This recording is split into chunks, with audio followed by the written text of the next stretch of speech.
ఇప్పుడు కేవలం 7,999K up to 10 kgs వరకు బరువు తగ్గి అధిక బరువు నుంచి వచ్చే ప్రధాన సమస్యలను దూరం చేసుకోండి. సినిమా టీజర్ బాగున్నా అది కొందరికే నచ్చుతుంది. ట్రైలర్ ఆకట్టుకున్నా అందరినీ సాటిస్ఫై చేయలేదు. అయితే హుక్ స్టెప్ తో ఇంప్రెస్ చేస్తే చాలు సినిమాకు కావాల్సినంత హైప్ వస్తుంది. ప్రస్తుతం తెలుగు ఇండస్ట్రీలో హుక్ స్టెప్ హవా నడుస్తోంది. అదెలాగో చూద్దాం. దసరా తర్వాత నాని శ్రీకాంత్ ఓదిలే కాంబినేషన్ లో రూపొందుతున్న cinema the paradise concept video release చేస్తే 2 జడలతో కనిపించిన నాని కొత్తగా ట్రై చేస్తున్నాడనిపించింది. వాయిస్ ఓవర్ తో బూతు మాటపై విమర్శలు వచ్చాయి. ఇదంతా ఒక ఎత్తైతే ఫస్ట్ సింగిల్ రిలీజ్ తర్వాత నాని హుక్ స్టెప్ అందరూ పారడైజ్ గురించి మాట్లాడుకునేలా చేసింది. నాని బాగా నటిస్తాడు, డాన్స్ తో ఓకే అనిపించుకున్నాడు. కానీ ఈ రేంజ్ లో ఎనర్జెటిక్ గా రిథమిక్ గా డాన్స్ చేస్తాడని ఎవ్వరూ ఊహించలేదు. రామ్ చరణ్, బన్నీ, తారక్ వంటి స్టార్స్ కు ధీటుగా హుక్ స్టెప్ తో అందరి దృష్టిని సినిమా వైపు మలిచాడు. తండ్రి కొడుకులు చిరంజీవి, రామ్ చరణ్ హుక్ స్టెప్స్ లో పోటీ పడ్డారు. మీసాల పిల్ల సాంగ్ తో వింటేజ్ చిరంజీవి బయటకొచ్చాడు. చికిరి స్టెప్లతో చెర్రీ దుమ్ము దులిపాడు. 2 హిట్ సాంగ్సే, ఒకటి క్లాస్, మరొకటి మాస్ సాంగ్. చిరంజీవి సినిమాలో 4-5 పాటలుంటే ప్రతి పాటలో ఏదో ఒక హుక్ స్టెప్ ఉండాల్సిందే. సినిమా హైప్ కు మీసాల పిల్ల సాంగ్ ఎలా యూజ్ అయిందో రిలీజ్ కు ముందు వదిలిన hook step song game changer గా ఉపయోగపడింది.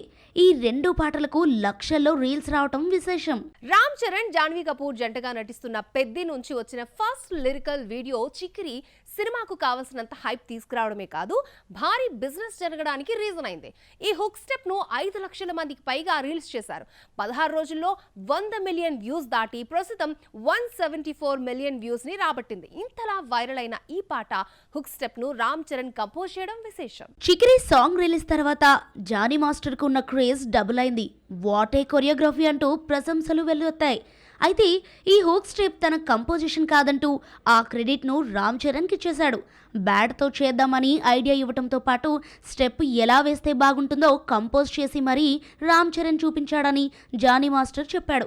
ఈ విషయాన్ని రామ్ చరణ్ ఎక్కడా చెప్పలేదని, ఏ విషయంలోనూ క్రెడిట్ తీసుకోరని చెప్పుకొచ్చాడు. హుక్ స్టెప్ హీరోలకు మాత్రమే పరిమితం కాదు. సూర్య, పూజా హెగ్డే జంటగా నటించిన మూవీ రెట్రోలో బుజ్జమ్మ సాంగ్ లో హుక్ స్టెప్ సోషల్ మీడియాను రీల్స్ తో నింపేసింది. పూజా హెగ్డే చీరలో వేసిన ఈ హుక్ స్టెప్ కు సూపర్ రెస్పాన్స్ వచ్చిన సినిమా ఫ్లాప్ అయింది. కే ర్యాంప్ మూవీలో కిరణ్ అబ్బవరం ఇంట్రడక్షన్ కోసం పాత సినిమాలో పాటను పెడితే సాంగే కాదు హుక్ స్టెప్ కూడా ఫేమస్ అయిపోయింది. పాట భలే ఉందనుకుంటే రాజశేఖర్ ఆయుధం సినిమాలోని పాటనే రీమిక్స్ చేసి ఓల్డ్ సాంగ్ ను హైలైట్ చేశారు. హుక్ స్టెప్ కు స్టార్ హీరో, యంగ్ హీరో అన్న తేడా లేదు. స్టెప్ రిథమిక్ గా మంచి ఈజ్ తో ఉంటే చాలు ఎవరి పాట అయినా హైలైట్ అవుతుంది. సినిమాకు క్రేజ్ తెచ్చిపెడుతుంది. వైబ్ ఉంది బేబీ సాంగ్ మిరాయ్ కు మంచి మాస్ ఇమేజ్ తీసుకొచ్చింది.